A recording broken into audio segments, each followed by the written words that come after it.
Hello, Year 9. Today we are doing law number 3, which is the power of zero law, or the zero index. And this is a very nice rule. It's very easy to remember, hopefully.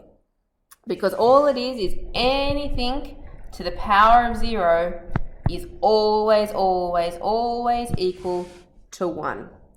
Okay, it doesn't matter what that base is, how messy it is. If it's to the power of 0, it is equal to 1.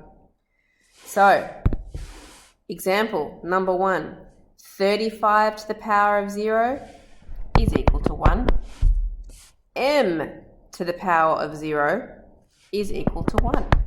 Okay, easy, right? There is a small catch to it. You have to be careful which thing is to the power of 0. So in question 3, I try to get a little bit tricky here. So I have got a to the power of 0. That would be equal to 1. But the 9 that's sitting at the front there, it's not to the power of 0. So what I have to do is go 9 times by 1, and the answer for that one would be 9. In question 4, though, is written slightly differently. Because the 9a is in the brackets and all of that is to the power of 0, then all of that must equal 1 because all of it was to the power of 0. And in question 5, you can see that even better. You have got a very messy thing in here. 125, a to the power of 12, b to the power of 83, c to the power of 27, and all of that's to the power of 0. Because it's all to the power of 0, doesn't matter how messy it is, it's just equal to 1. Okay, so what you need to look out for is extra things that have been added on or multiplied to your thing that's to the power of 0. So in question 6, m to the power of 0 is equal to 1. And so I've got 1 plus 5, which equals 6. See, it helps to circle the part that's to the power of 0 and put a 1 there. In question 7, b to the power of 0, so circle it. That part will be equal to 1.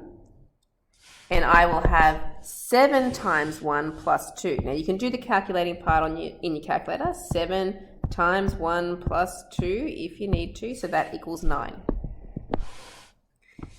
In G, circle the part that's to the power of 0. H to the power of 0 is equal to 1. So I would go 15 times 1, which is of course just 15. But I also have these k's here. They're not to the power of 0, so they're still going to be in the answer. It'll be 15k squared. In question 9, 4k is all to the power of 0. That part would be equal to 1. So I have 1 times by m cubed, which is really just m cubed, because 1m cubed, that's how you'd write it, plus I have an extra 1 on the end.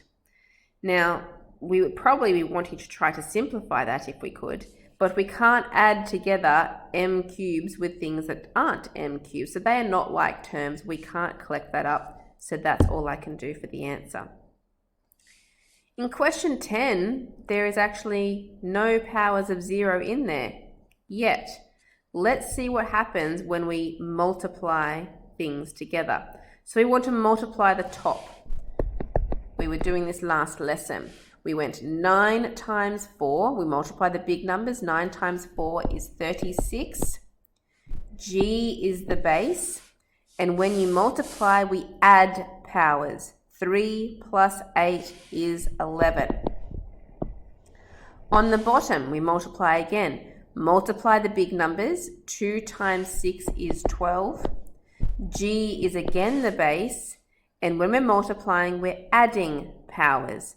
2 plus 9 is 11.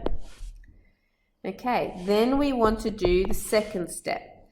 The second step is to divide the big numbers. So we have 36 over 12. That makes 3. And because we're dividing, G will be the base, and we subtract these powers.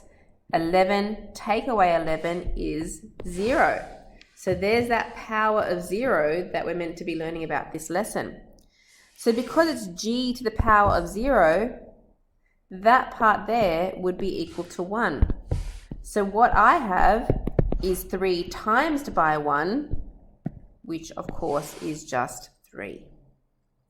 Okay, so that is how you do a power of 0. Here are some questions for you to try. Make sure that you check your answers, please.